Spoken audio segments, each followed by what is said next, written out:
What if your worst enemy wasn't the monster outside, but the one inside you? A deadly moon, twisted science, and a fight for freedom you won't believe. Today, I'll recap a thrilling 2016 sci-fi adventure film, Alien Arrival. So, keep your eyes wide open and stay safe. The movie begins with a heart-pounding escape. While fleeing a political prison on a remote mining colony, Kai Cortland faces a horrifying decision. To save himself and the other prisoners from being shredded by the relentless mining machinery, he is forced to amputate his own foot. After this life-changing ordeal, Kai is approached by Hatch, a leader of the rebellion. Hatch tells him about General Lang, a ruthless figure who crushed the rebellion and claimed victory in a devastating civil war. But there's still hope. Hatch reveals that Kai's father, a symbol of resistance, is set to be executed in a few months on the anniversary of Lang's victory. Hatch has a daring plan. He wants Kai, an experienced pilot, to hijack a scientific vessel, retrieve critical data, and use it to help free his father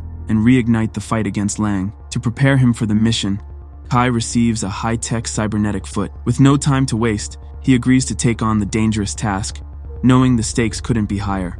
On board the Arrowhead, Kai Cortland wakes up early from suspended animation, feeling disoriented but ready to act. Wasting no time, he hacks into the vessel's databanks, determined to complete his mission. However, his actions unexpectedly weaken the ship's defenses. Concerned, he contacts Hatch, who reassures him from a distance that it's only temporary and nothing to worry about. But things quickly spiral out of control. A dangerous EMI flare suddenly surges through the ship, cutting off communications and damaging critical systems. Cortland is unable to transmit the valuable data to Hatch, and chaos erupts as the ship is forced to eject all its escape pods. With no other options, Cortland manages to escape in a small shuttle, landing on a desolate desert moon near the scattered escape pods. The ship's AI, RE-3F, adds to his troubles. It warns him about the moon's toxic atmosphere, but refuses to provide any more information without a valid login. Frustrated and stranded, Kai realizes he's on his own and must navigate this hostile environment to survive. While exploring the harsh desert moon,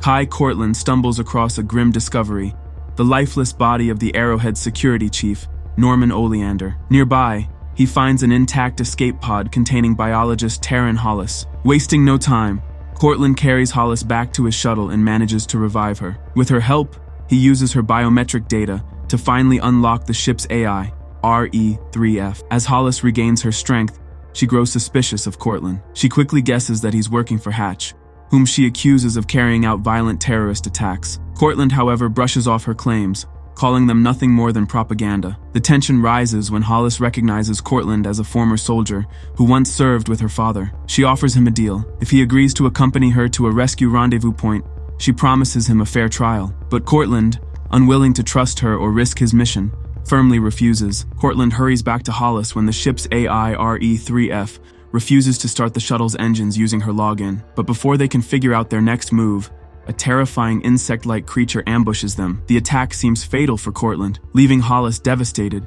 and causing her to miss the rescue mission. Just when hope seems lost, a mysterious obelisk nearby springs to life. It resurrects Cortland, merging him with a strange symbiote that not only heals his wounds, but even restores his missing foot. Amazed and desperate, Hollis and Cortland decide to drag Oleander's body to the obelisk. Their gamble pays off, as the obelisk brings Oleander back to life, and his biometric data unlocks all of RE-3F's functions. Hollis insists they can't leave Oleander behind, and Cortland reluctantly agrees. However, when Oleander wakes, something is clearly wrong. He starts ranting and quickly turns violent. Chaos erupts as Oleander shoots Hollis, forcing Cortland to fight back. In a desperate struggle, Cortland kills Oleander but collapses moments later, overwhelmed by his injuries. When Cortland wakes up, RE-3F delivers a shocking revelation. He has been dead for 34 days. The symbiote has brought him back to life yet again, but Hollis is nowhere to be found. RE-3F believes she is dead. Determined not to give up, Cortland works alongside RE-3F to restore the shuttle's power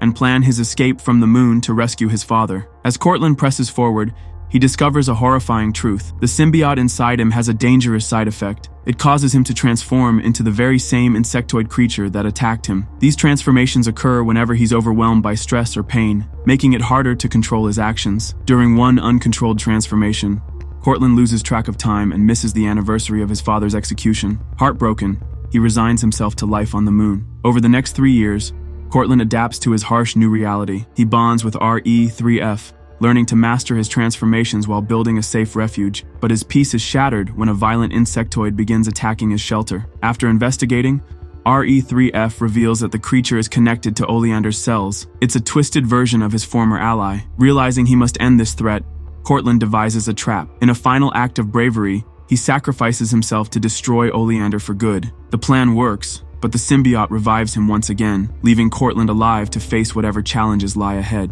RE3F has a frustrating limitation. It can't share information unless directly asked. One day, during a casual conversation, Cortland is shocked to learn that Hollis survived the fight and might have escaped the moon. Angry that RE3F didn't tell him earlier, Cortland channels his frustration into action. He scavenges parts from the damaged shuttle and upgrades RE3F, giving it a mobile frame so it can assist him more effectively. Determined to uncover the truth about Hollis, Cortland sets off on an expedition into the unknown. While exploring a deep, shadowy cave, he stumbles upon a horrifying discovery: the merged bodies of Oleander and his own original form, fused into a grotesque organism embedded within the planet itself. Realizing the danger, Cortland fights to destroy Oleander once and for all. Though he succeeds, his attempt to end his own life is thwarted by the symbiote's relentless drive for self-preservation. Pushing forward, Cortland uncovers one final clue. Hollis escaped the planet in another pod. The news gives him a glimmer of hope. In an unexpected show of loyalty, RE3F illegally grants Cortland access to confidential data. It reveals the horrifying truth: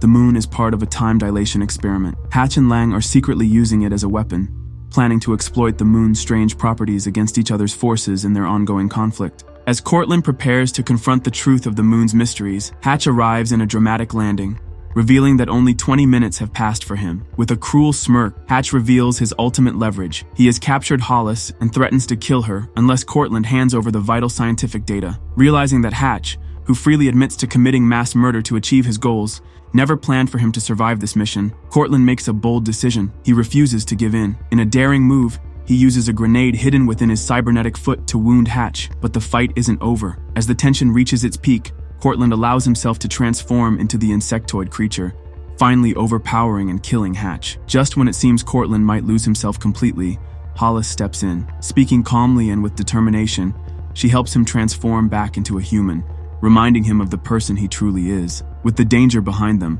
the two make a pact, not just to free Cortland's father, but to bring freedom to everyone trapped by the cruel forces manipulating the moon. So, which awesome movie should we recap next? Drop your suggestions in the comments below, and let's make it happen. Don't forget to smash that subscribe button so you never miss out on our movie recaps. We've got plenty more coming your way. Thanks for watching, and see you next time. Produced by Warner Movie Recaps 2.